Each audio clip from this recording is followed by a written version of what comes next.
Pria tua ini memesan makanan tapi sayangnya dia tidak bawa uang di dompetnya. Kemudian salah satu wanita di antrian itu mengejek karena terlalu lama. Seketika wanita cantik di belakang Pak Tua itu langsung membayar makanan itu dengan ponselnya. Kemudian Pak Tua menyampaikan rasa terima kasih pada si wanita. Seketika saat wanita itu pergi, Pak Tua melihat ID pengenal si wanita terjatuh.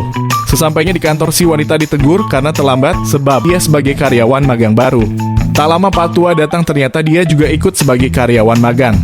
Kejadian ini jelas membuat si wanita karyawan heran melihat Pak Tua itu yang masih ingin bekerja dan mengapa tidak mengurus cucunya saja.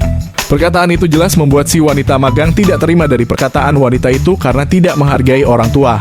Kemudian Pak Tua menawarkan sebuah teh sebagai tanda terima kasih karena selalu membantunya yang dia bawa dari rumah. Peristiwa itu tentu membuat si wanita magang merasa bingung karena teh tersebut terlihat berjamur. Dengan rasa berat hati sebenarnya wanita ini sedikit enggan untuk meminumnya. Tapi demi menghormati Pak Tua di sebelahnya, dia pun berusaha untuk mencicipi dengan wajah sedikit khawatir. Namun seketika wajah si wanita berubah begitu terkejut ketika merasakan teh dengan aroma rasa yang begitu nikmat. Kemudian Pak Tua memberitahu kalau teh yang wanita itu rasakan adalah teh pucuk Raja Monyet typing terbaik. Mendengar itu si wanita malah merasa terkejut dan heran. Anehnya dia merasa tidak pernah mendengar nama itu.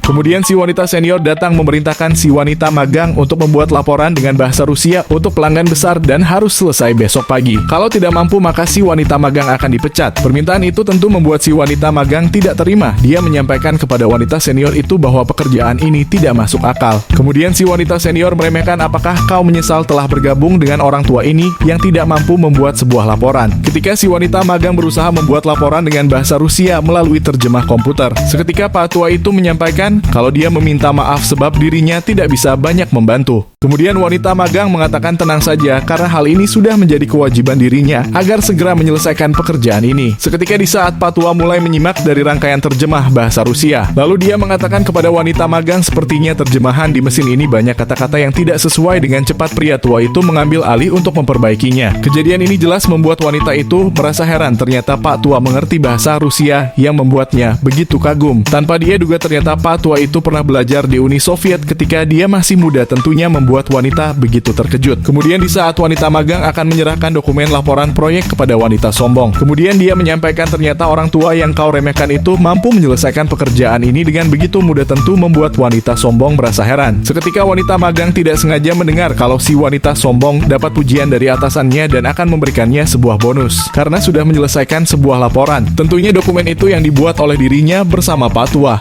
Kejadian ini jelas membuat dia tidak terima kalau wanita itu sudah mengambil keuntungan dari dirinya. Lalu dia menyampaikan pada manajer kalau dokumen laporan proyek itu dibuat olehnya bersama Pak Tua yang telah membantunya. Mendengar itu tentu membuat si wanita sombong mengelak sambil meremehkan wanita magang. Karena wanita ini hanyalah karyawan magang bersama Pak Tua, mana mungkin mampu menyelesaikan laporan proyek ini. Namun hal tidak terduga ternyata Pak Tua datang dengan penampilan yang berbeda dan menyampaikan kalau dokumen laporan itu memang dia yang buat bersama dengan wanita magang. Perkataan itu tentu membuat si wanita sombong mengelak sambil berkata tidak sopan sama penampilan Pak Tua. Hal itu malah membuat atasannya marah karena orang tua yang dia remehkan itu adalah sebagai presiden utama perusahaan. Perkataan itu jelas membuat si wanita begitu shock dan terkejut. Kemudian Pak Tua meminta kepada manajer agar memecat wanita sombong ini dan bonusnya dialihkan kepada si wanita magang. Pak Tua sempat meminta si wanita magang untuk menikahi anaknya, namun wanita itu menolaknya karena dia sudah bersuami. Namun hal tidak terduga terjadi, ternyata suaminya itu adalah anak laki-laki dari Pak Tua.